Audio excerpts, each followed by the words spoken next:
If you ask most parents to make a list of what they miss most post-baby, sleep is likely to make that list. Hello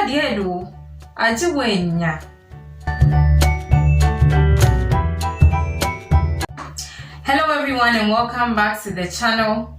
If you're new here, my name is Yasmi, and please do also subscribe and turn on the notification bell so you are prompted every time I post a new video. To my returning subscribers, Akwaba to you too. Today's topic is foods to avoid giving your child before bedtime. So by before bedtime, I mean between 4 to 6 hours before they go to bed finally at night. So here's the thing, the points I'll be mentioning, some of them will be pertaining to babies and toddlers, but others would just be dealing with toddlers. So as we go on, I would mention which ones I'm mentioning in relation to babies and which ones I'm mentioning in relation to toddlers, or both of them. So the primary reason why you should be avoiding these foods is because they have the tendency to cause acid reflux or heartburns. So the first foods to avoid is foods that contain caffeine. So this point is in relation to your toddlers, because babies are not supposed to be taking in caffeine drinks or beverages anyway. So by caffeine drinks, I am not talking about coffee. Obviously, I am hoping to God that nobody is giving their children coffee to drink. So I am talking about the chocolate drinks, I am talking about tea. So I've heard stories about mothers who are trying to wean their babies, give them chocolate drinks when they wake up instead of giving them milk to drink or breast milk to feed on. So here is the thing, caffeine promotes the production of urine. So if you're trying to potty train your child or trying to control their bedwetting habits, it's even a no-go area. So that's the first part of it. The second part of it is that it is going to keep your child, your toddler, awake longer than they should be awake.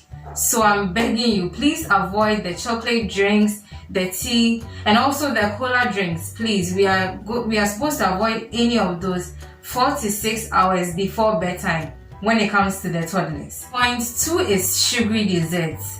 So obviously, this point is in relation to toddlers because babies are not supposed to be taking in sugar anyway.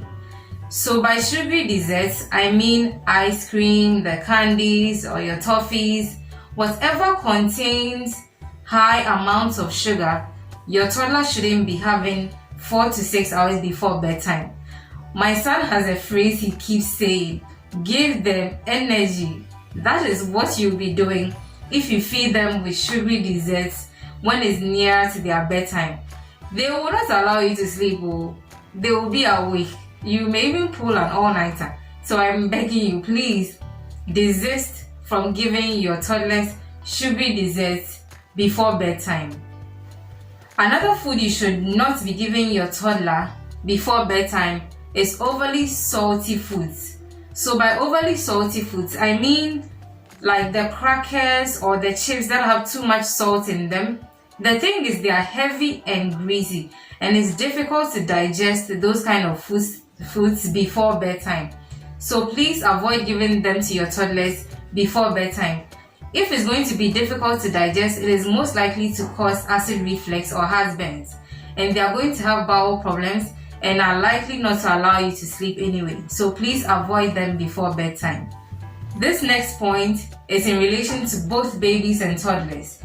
So before bedtime, please avoid the red meat.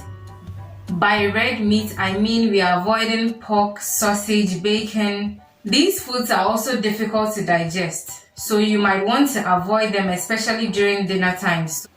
Alternatively, for dinner times, you can give fish or chicken, which are easier on the stomach, which are easier to digest, which should help them avoid these bowel problems before bedtime, so that when they sleep, you can also sleep as well.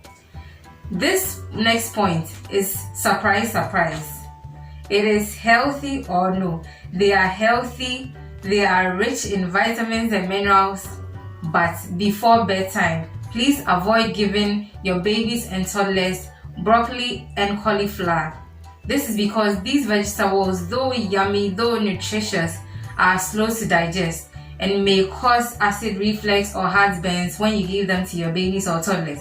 So please, as much as possible, or even totally, do not include these vegetables in your dinner or your supper plans, so that your children or your babies and toddlers will find it easier to fall asleep and stay asleep.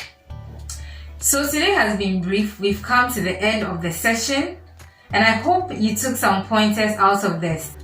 So I do hope you avoid giving these foods to your babies and toddlers before bedtime. And also, if you want to check out my video on sleep-inducing foods for your babies and toddlers, I'll leave the link in the description box.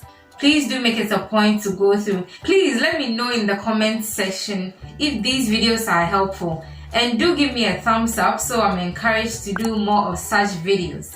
So until we meet again in another chit chat segment, we'll meet again in the kitchen. I'll see you then. Keep blooming.